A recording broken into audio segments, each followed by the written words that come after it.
连烈这个吃干饭的，居然巡视几圈就不管了。他又不像咱们，他一个凡人。要不你先回去，我自己查一下。那不行，你替我外公分忧，我把你一个人丢这儿，算怎么回事啊？再说了，李寻他已经来找了，我怎么着也不能输给他呀。李寻。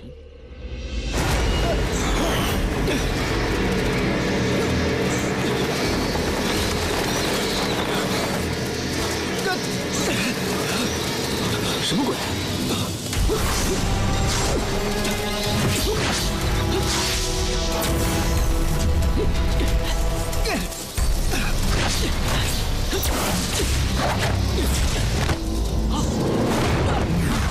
小凡！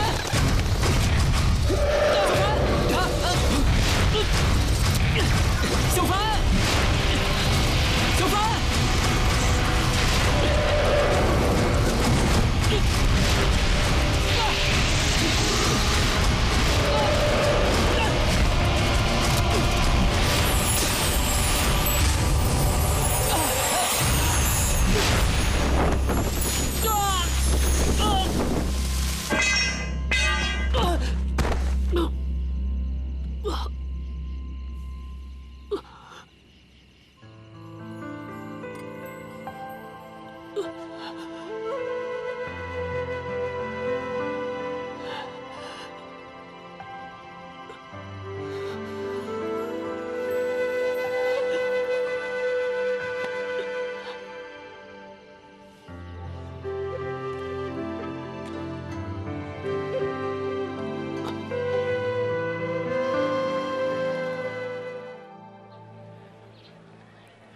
外公，您不知道，关键时刻，远处飞来了一只硕大的蝙蝠。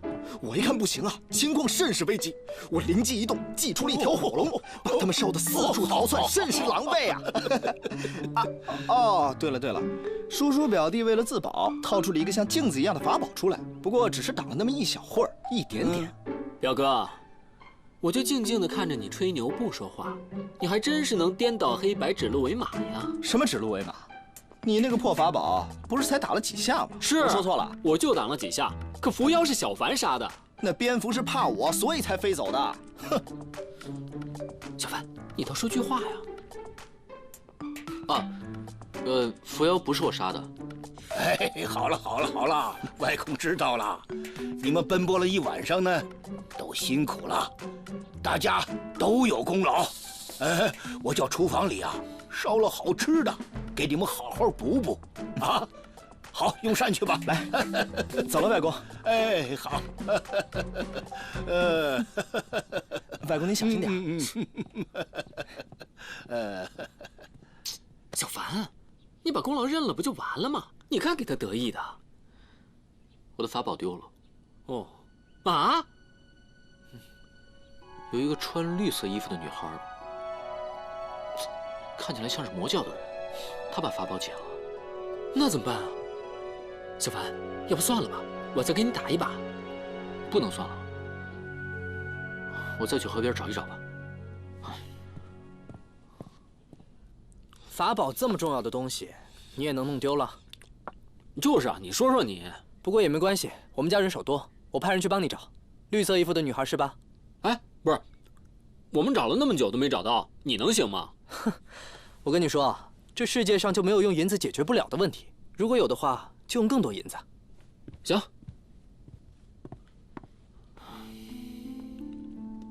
没事儿，别着急，慢慢找。法宝倒还好说，认主的，别人拿着也没用。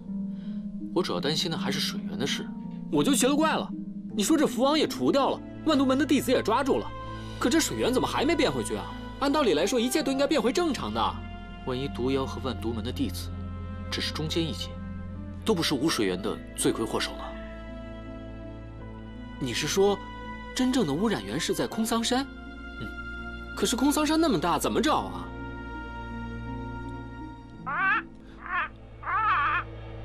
哎，阿香有消息了，走。啊。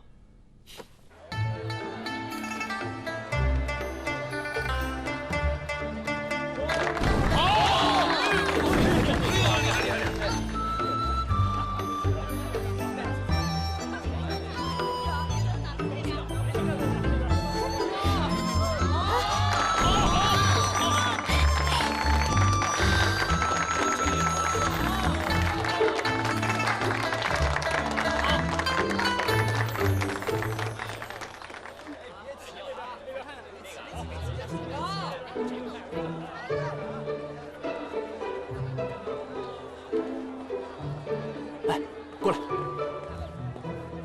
怎么样？你们看，十有八九就是她。于都城最近就来了这么一个女孩子，你看她背着行囊，里面还有长条状的物品。城中刚出事，她就出现了，这未免也太巧合了吧？脚步轻盈，看似天真烂漫，肯定是在装无辜。哎，这样，我去试一试她，你们等着。哎，喂，嗯，你包里装的是什么呀？干嘛？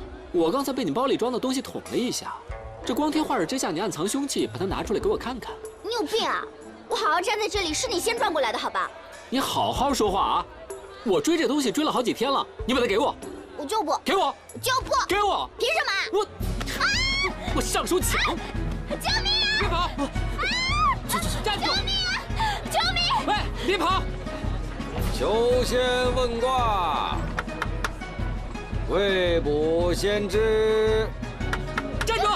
不要跑！站住！哎，干什么？为什么追我小孙女？哪来的登徒浪子啊？这包里有我东西。孙女，到底怎么回事？我喂，认错人了。认错？怎么不认错你自己啊？我打你！不是登徒浪子！你刚刚拉我走干什么？他都动手了。哎呀，算了，是咱们先认错人的。谁让他那么可疑？包里一根又粗又长不知道什么东西，要不看他是老头子，我一天打他8遍。来，怎么样？这一路还挺好的，好的很，顺利啊，顺利。最近于都奇奇怪怪的人越来越多了，外公也不管管。哎，站住！你们两个破皮呀！你让你们想起来了，他是曾叔叔。曾叔叔，曾叔叔，叔叔啊，快给你周爷爷和小环道歉啊！道歉。哎，你还是道个歉吧。对不起，原来是你啊！那个，哎，孩子，大人不计小人过啊！我说怎么就见面了呢？这叫什么来着？缘分。一仙呐，小环是我的孙女儿，你小的时候在于都见过她。哎，不，等一下啊！小环是我的孙女，不是你的，这要分清楚。是你的孙女儿，是你孙女儿，你让她在外头风餐露宿，跟着你周老鬼吃了上顿没下顿。什么上顿没下顿的？你完全就是恩将仇报。我是听说你快要死了，才带着小环千里迢迢来见你最后一面。你说你不但不感恩，你还吵了，别吵了！这么大，你们这么大岁数，别吵出声来了！别吵了！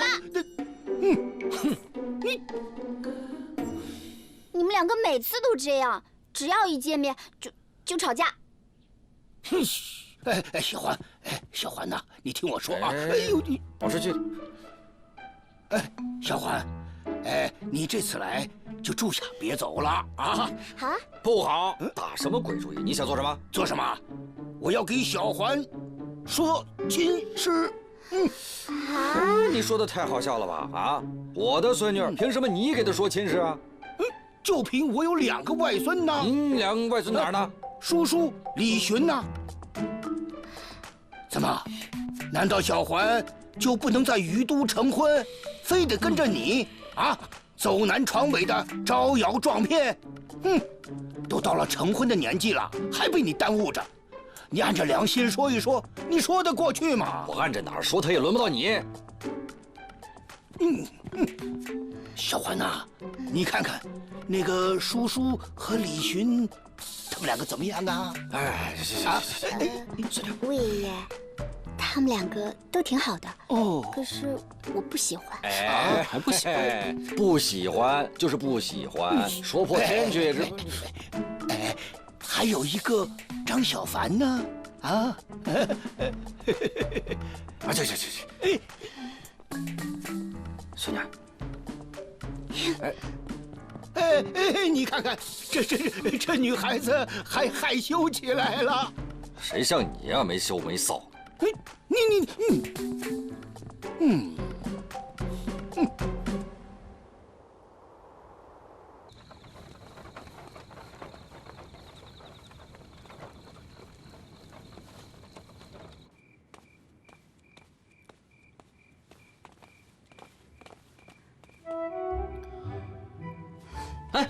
姑娘留步。今天是我们不好，给姑娘赔个不是。误会一场，小凡哥哥太客气了，叫我小环吧。小环你好。刚认识就喊哥，太自来熟了吧？对啊，我一见到小凡哥哥啊，就觉得特别投缘，不像某些人。某些人是谁啊？我告诉你啊，我是不会娶你的。谁要嫁给你啊？疯了吧？我外公说了，来日谁是于都城主，谁就得娶你了，太可怜了。做你的春秋大梦去吧，还城主呢？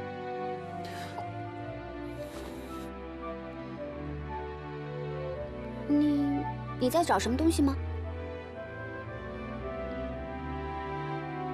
你有没有发现什么可疑的人？啊，我先天会一点推卜之术，你一定是要找一个很重要的东西，对吧？没错。哎，你是小环姑娘吧？这是谁啊？你忘了，我是你李寻哥哥。小的时候我们一起玩躲猫猫。啊，对了，还有他。好久不见。想不到这么多年不见，你都长这么大了。哎，就这样吧，我先回房间了。小环，哎，小环，小环。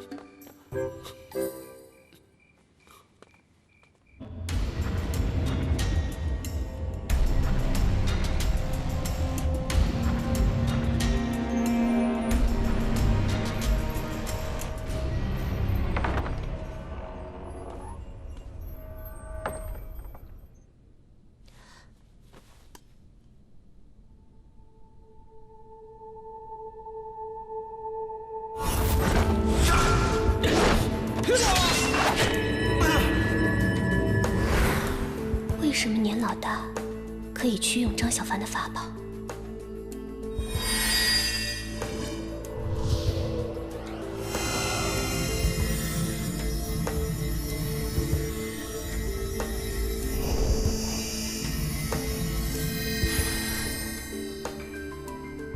果然是认主的。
为何会气息紊乱，连体内的2种功法都无法压制？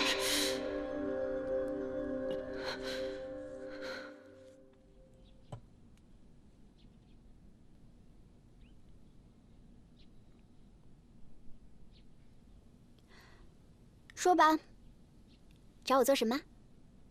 听说你会弹指天机术？当然了，很奇怪吗？小环，有事相求，是我的法宝丢了。是那个很重要的东西吗？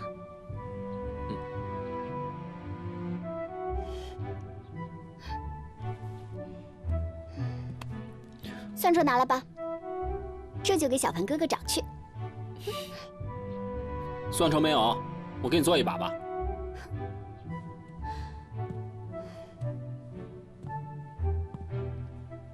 哟，这都是你做的呀？你别乱碰啊，碰坏了你可赔不起。坑谁呢？不就是东海不沉木，南疆地火赤金，北极的万年玄冰，还有这荒山的龙鳞吗？荒山的龙鳞，荒山的龙鳞，荒山的龙鳞，龙鳞。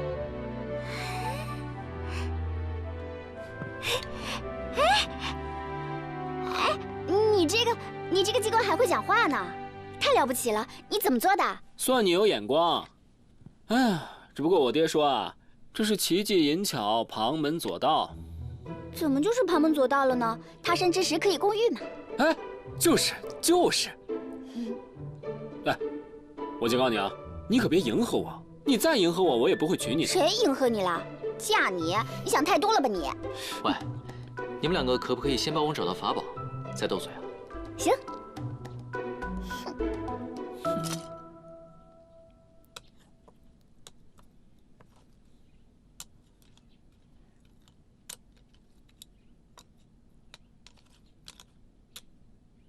拿走你法宝的是你见过和认识的人，只要你找到他，他很快就会主动还给你的。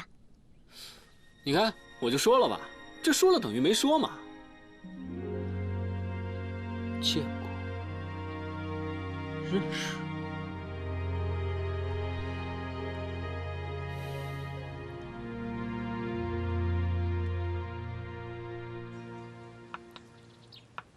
哎。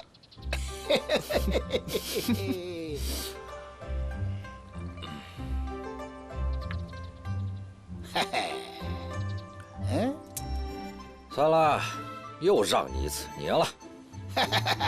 你输了，你老这么说，你倒是来一盘不让我的看看。嗨，我不让你，你每次都死定了。你不要得了便宜还卖乖。我怎么死定了？算了，你看看，外公，一盘棋。你们两个在这儿搅乱了我的棋艺场。你们在这干什么？嘿嘿嘿，我叫他们来的，是来谈谈他们俩的终身大事的。我们的他们俩的终身大事。对呀，好啊。我呸呀，魏老鬼！你以为我不知道啊？你想把我的孙女小环许配给这两个是绣花枕头？谁说我这俩外孙是绣花枕头？一个是青云门的弟子，一个是焚香谷的门生。你下棋输了啊，话也说了，怎么了？你还想抵赖呀？我说过吗？你怎么没说过呀？外公，您说的是小环妹妹吧？不，外公，对呀，我觉得是这样。咱们是不是等小环本人来了再说啊？我们也得问她到底喜欢谁，对吧？哎，对呀。行，父母之命，媒妁之言。她一个未出阁的姑娘，害羞，她喜欢你们俩，能说得出口吗？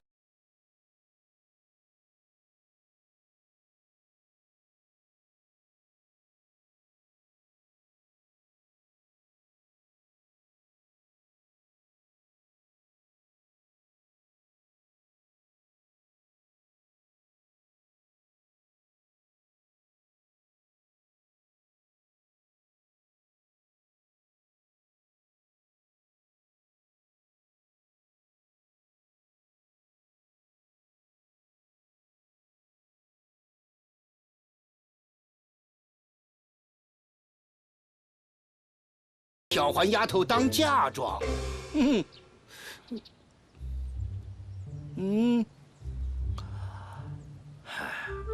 的，真的。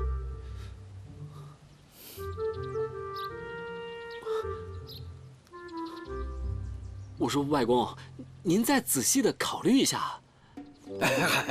小环，哎呀，你还得亲自跟你魏爷爷说句话。他现在是铁了心思，一心要给你说成这门亲事啊。哎，爷爷，可是我都不喜欢你，让我怎么说呀？他要把整个于都城给你当嫁妆。我到底是不是你亲孙女儿？你当然是我孙女了。你想想，整个一座于都城，我们再也不用东跑西颠的去骗钱了，去赚钱了。可是曾叔叔和李寻，我都不想嫁呀。为什么？不喜欢？那你说一个你喜欢的，我们总得有个理由去拒绝人家。再说了，你都这么大年纪了。爷爷，我才16岁啊！你都16了，你不总得嫁人吗？再说了，我年纪大了，我就一定得成亲吗？那当然了，我就喜欢一个人。你喜欢谁？你总得跟我说呀。我喜欢小凡哥哥。管谁吧，小凡哥哥总不能做城主吧？走，快走快走。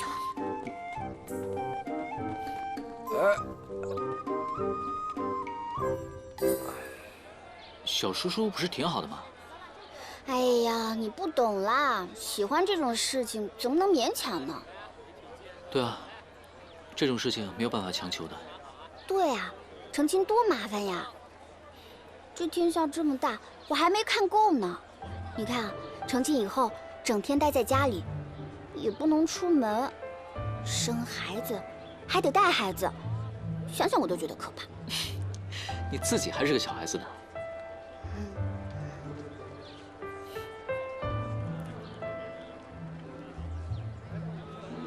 你在看什么？啊？蹲点等人。等谁啊？女飞贼吗？还是你觉得这个锦绣房有可能？啊，你说拿我法宝的人是认识的，又是女孩子。我到现在认识的女孩子，一只手都能数得过来。师姐在山上，陆师姐在空桑山，她们都不会来拿我的法宝。进于都以来，唯一有接触的就是锦绣坊。而且我总觉得这个锦绣坊有点古怪。这个女老板武功这么高强，看样子不像是普通老百姓，也不像是江湖人。而且这里女孩子多，说不定这个女飞贼就潜伏在这里面。想不到小凡哥哥你还挺聪明的嘛！你是第一个女孩子这么夸我。你认识的女孩子很少吗？对啊，师姐、陆师姐，还有。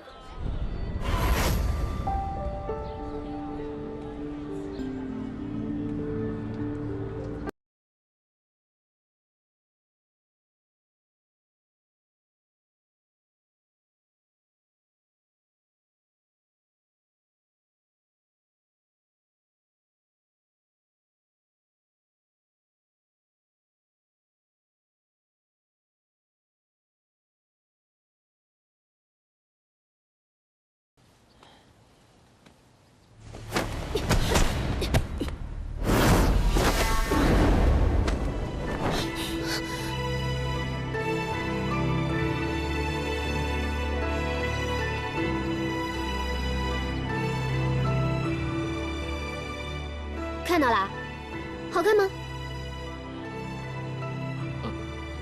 原来是你啊！是又如何？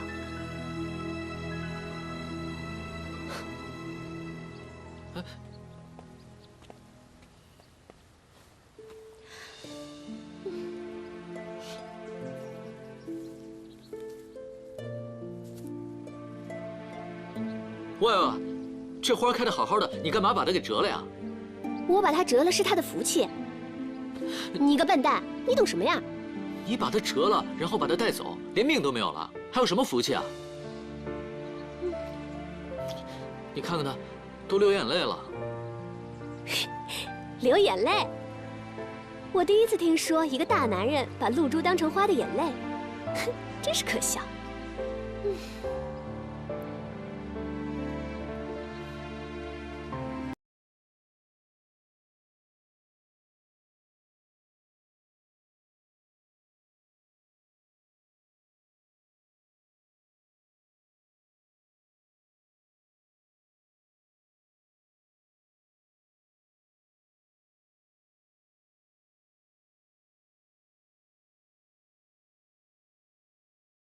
魔教妖女吧？不是，你是一个好人。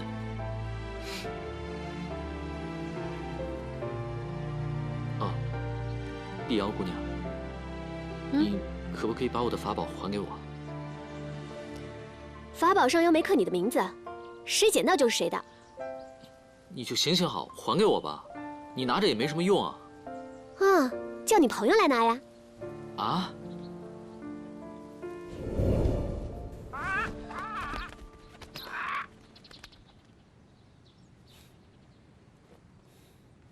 跑得了和尚跑不了庙，既然知道他在哪儿了，就不怕他逃走了。走，我带你踢馆去。哎，不行，事态未明，现在上门的话，容易打草惊蛇。也是啊，哎，可是他既然发现了你，又知道咱们的身份，还让我上门去拿你的法宝，这难道不是让我们坐下来谈谈吗？他说的那个人不是你，是鲸鱼。哦，哎，可是鲸鱼还在空桑山，也不知道什么时候回来呀。你们在这鬼鬼祟祟的做什么？你在这鬼鬼祟祟偷听什么？谁要偷听？我是来找小凡哥哥帮忙的。说吧。啊，小凡哥哥，我跟爷爷说了咱俩的事。还有，我爷爷说让你也加入竞争城主的人选。啊？什么？小凡哥哥，你就陪我演一下戏吗？再这样下去，我就要嫁给李寻了，我可不要。那可不行，小凡是我的。行了，不开玩笑了。万一要是弄假成真了怎么办？啊，你还是找李寻去吧。于都这么大一份嫁妆。你不想当城主，别人可想得很。你就在这什么也不做。哎，他翻不出什么花来的。我明白，你是怕李寻讨好我外公，等他当上城主以后来纠缠你，是不是？你可要想好了啊，万一你外公把位置让给了李寻，那怎么办？就是，你就真的无所谓？有所谓又怎么办？又不能让我去当城主。那要是万一这个……哎，别万一了。有没有什么好一点的办法，就是让我不用当城主，也不用把于都交给李寻的？没有。小凡，要不然你来吧。不行。哎，你们要做什么事情可得抓紧了。有的人啊，可是积极得很。上次河水之事，今天早上他就自告奋勇的要去炸山兰河。什么？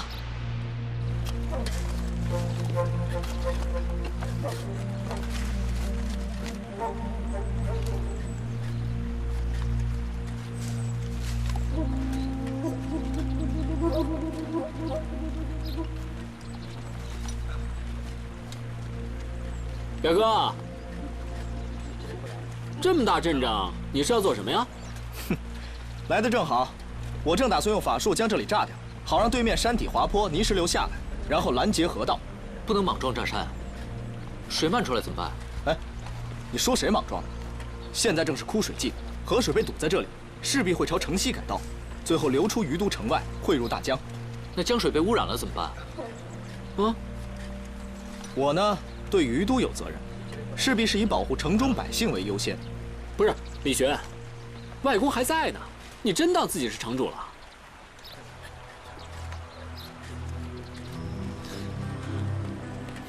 姓严的，你怎么不管管他呀？城主命我权宜行事，谁能解决问题，我便听谁的。我们调查过河水被污染的原因，是空桑山上的泥沙带过来的，毒性在于沙石，而水本身并没有毒。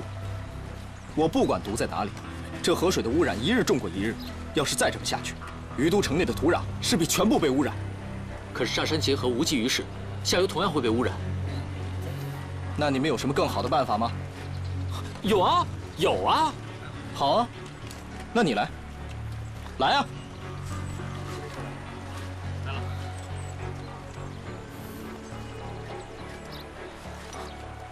不是，你总得给我几天时间考虑一下嘛。吊儿郎当不学无术，就知道瞎添乱。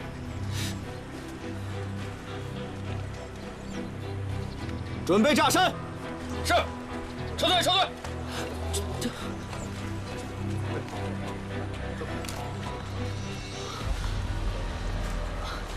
不能炸！你有什么资格说这话？走开！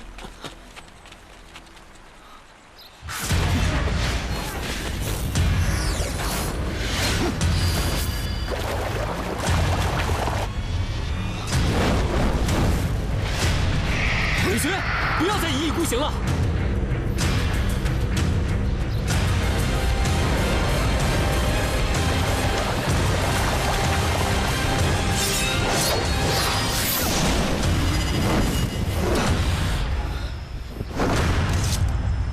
雪琪，金羽，金羽，师姐。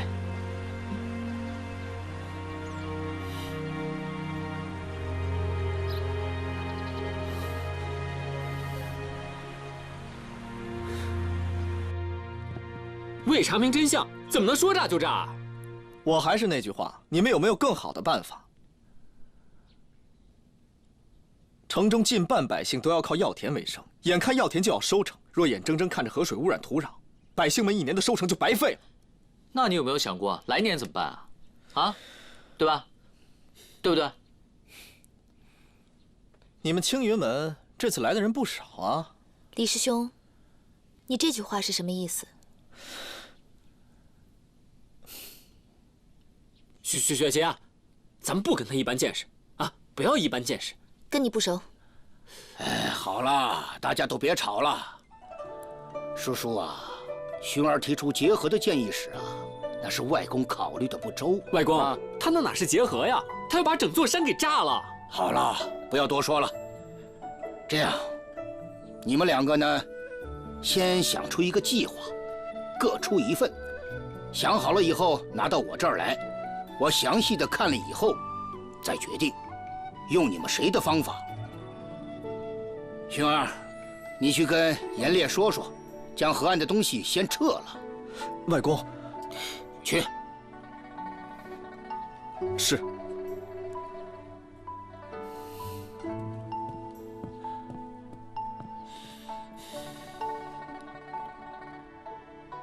哎，这位姑娘，你叫什么名字？成亲了没有啊？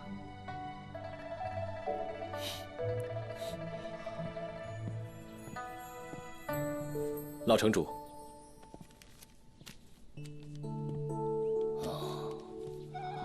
弟子奉掌门真人之命，前来空桑山稽查魔教的下落，眼下并无收获，所以先在于都城中落个脚。这魔教都多少年了，还在折腾。贸然前来，实属打扰了，我们这就告辞。哎，你们都是我宝贝外孙的好师兄弟，那是自家人，来了于都，哪有再去找客栈的道理啊？就住城主府。对，就住城主府。雪琪啊，我带你去雅房啊。说师兄，那我呢？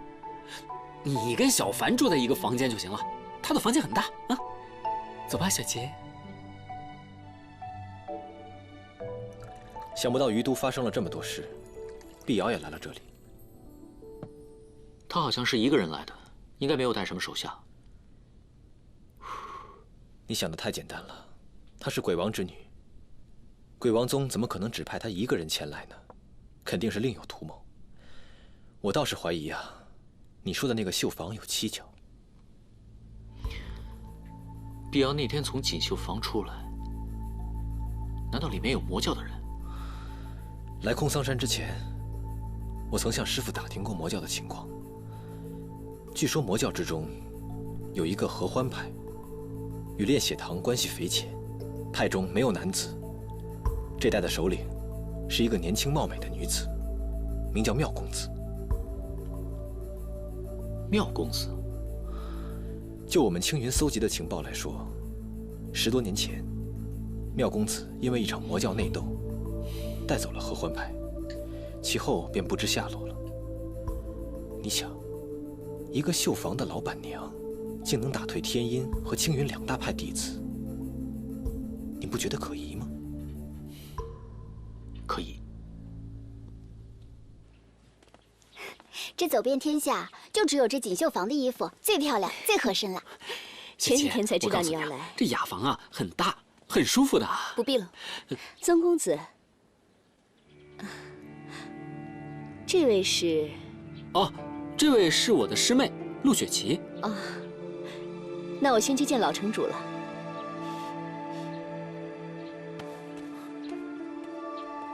哎，你们俩认识啊？很早之前就认识了。那这位金老板也认识我外公了？不然呢？平儿姐姐在于都待了很多年了，和魏爷爷是忘年之交。刚才他手里拿的是什么？啊，那个是给我魏爷爷酿的药酒，强身健体用的。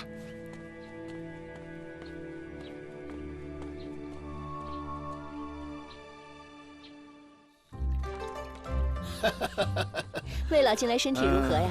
哎，还是那样，人老了不中用了，哎，就是这老毛病啊，胃疾病，犯起来呀不好受，一犯呐就胃热呀。哎，魏爷爷，我这正好有盒胃泰，这是我和爷爷云游时偶遇一仙39真人所得的。这个药啊，是由3叉苦、9里香等药材炼成的，专门治清热祛湿、理气养胃的。你要是服用的好啊，过些日子我再给你拿一些。这个胃不好，暖一暖。这个酒啊，你还是得少喝。看起来呀，还是小环贴心呐。哎，不打紧不打紧，这胃是老毛病了。哎，药嘛，我待会儿吃。先尝尝平儿的手艺吧。哎呀，嘿嘿，你这手艺啊是越来越好了。你梅夫婿帮你找一个怎么样？您老怎么这么喜欢做媒呀？今天还听小环说，您非得撮合他和您那2个外孙。您这到底打的是什么算盘？就是啊，爷爷，我看您呐，就是太闲了。哎，那你倒是说说看，如果你是小环的话，你会选谁呢？您看您又拿我消遣。您那2个外孙都是名门正派，恐怕不管是谁，别不碍事的。哎，我知道你想说什么，什么正道中人啦，门户之见啦，放不下来。哎，这不能怪他们2个。这李寻呢，心底是好的，只是做起事情来只认死理，眼里呢又不揉沙子，架子端着，放不下来呀。而叔叔呢，点子多，人又灵活，不像那些正道古板的弟子。哎，小环，你更喜欢叔叔？爷爷说的对不对呀？爷爷，你怎么说着说着又说到我头上来了？你看你这孩子，你偷听。路过不行啊。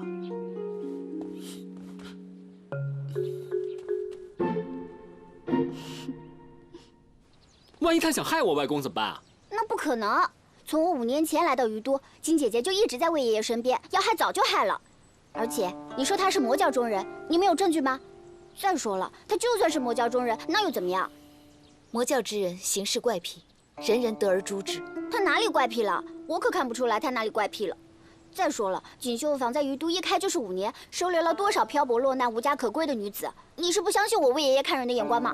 哎呀，我们不是不相信我外公看人的眼光，我是怕我外公被人迷惑了。这话你当着魏爷爷的面说说看吧。别吵了。是啊，别吵了，咱们有话好好说嘛。哼。哎。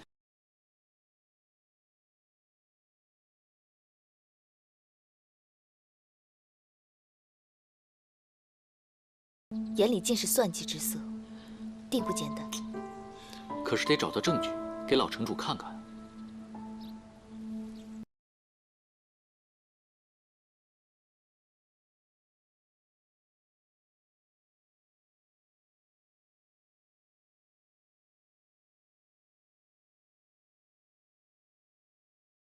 居者迷，旁观者清。叔叔关心则乱。我们初来于都，很多事情不明白。哎，小凡，这事情还是听你的吧。行吧，那这样，咱们兵分2路出发。我跟金宇呢，去盘查魔教的底细；曾叔叔跟陆师姐去解决水源的问题，如何？啊，水源的问题还没有解决，此事最为重要，得赶紧想办法。好啊好啊，就这么分派。那我们走吧。我一定想办法帮你拿回来。拿回什么？哦。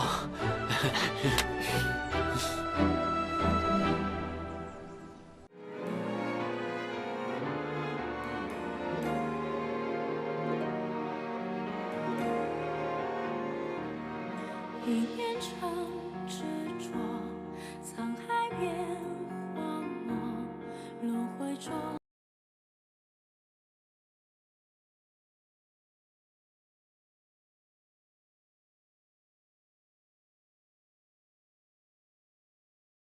那微光能否照亮寂寞？听雨声。